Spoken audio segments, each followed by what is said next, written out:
423. Back on the show that's all about small business, jobs, and entrepreneurship. I'm thrilled to be joined by my friend, Chicago City Treasurer Kurt Summers, on the program. Kurt, welcome. Thanks for having me.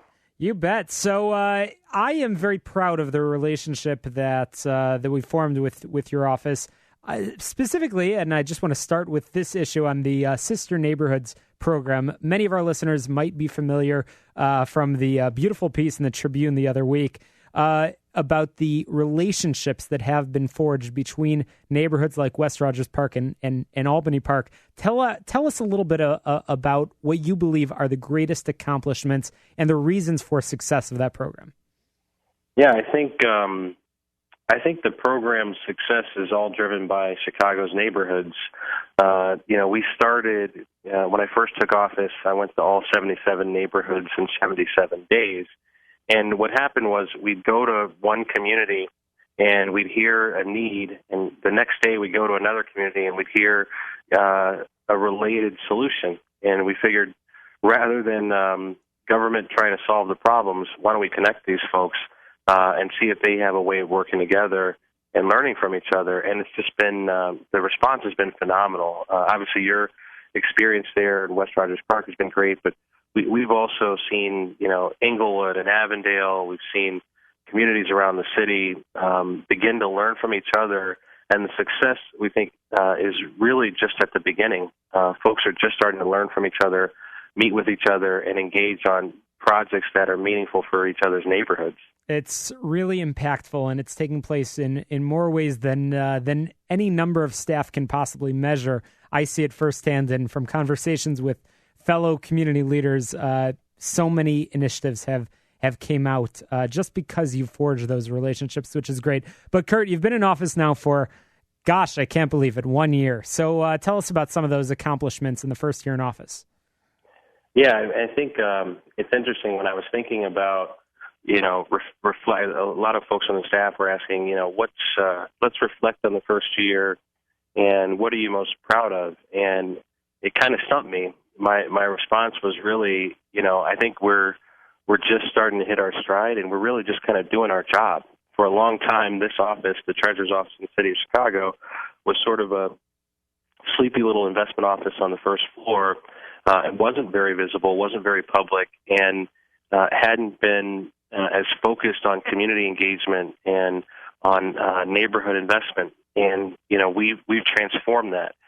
So now the office has thought leaders in every single neighborhood in the city. We launched a quarterly earnings call.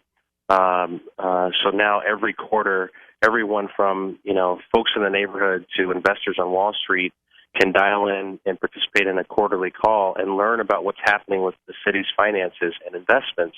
And then one of the things that I think has been most exciting for us is just in the way that we've transformed this process, we really provided a seat at the table for every neighborhood. And so now, we've launched things like community investment grants. So if there's a group in a neighborhood that wants to see something different in their neighborhood, we partner with the Chicago Community Trust to provide seed grants for them to work on that plan and then get funding for that plan in their neighborhoods.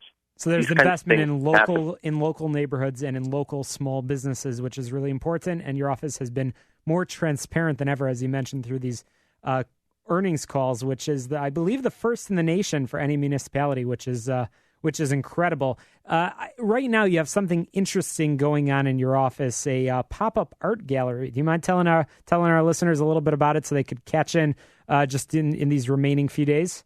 Yeah, sure. So it's going on until Wednesday the 23rd, so come by. Our office has been home to different artists throughout the year. We've had collections of local artists and local galleries adorn our walls since I took office, really.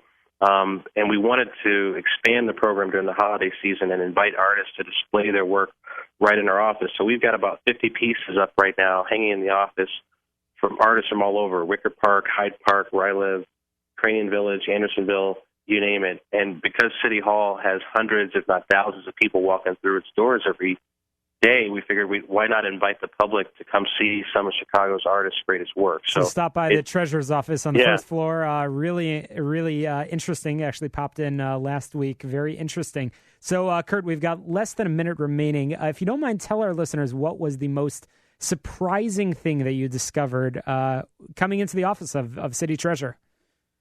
Well, I guess the most surprising thing is just how much opportunity there is still to have an impact through this office on the city. One of the things that we're seeing in 2016, just in the way that we're changing the way that we invest your money as taxpayers, we're generating $40 million more revenue to the bottom line. That leads to more investments in neighborhoods. And I believe we just lost the Treasurer Summers, little technical issue over there. As he was saying, first year in office, really incredible accomplishments in year number one. And I encourage you to learn more about the work that his office is doing by visiting ChicagoCityTreasurer.com, ChicagoCityTreasurer.com. Kurt, I think you're back with us. I am. Okay, not sure what happened over there. We've got 30 seconds remaining. Thank you for all that you're doing. It's been a year in office. Just sharing your website, ChicagoCityTreasurer.com. And the pop-up art gallery continues until when? Until Wednesday the 23rd, 9 to 5. Fantastic. Kurt, looking forward to checking back in with you on Get Down to Business. Thanks for all the work that you're doing. Looking forward to continued partnership together. Shalom. I appreciate it. Have a happy holiday. Happy holidays. After the break, we've got more jobs and tips for you.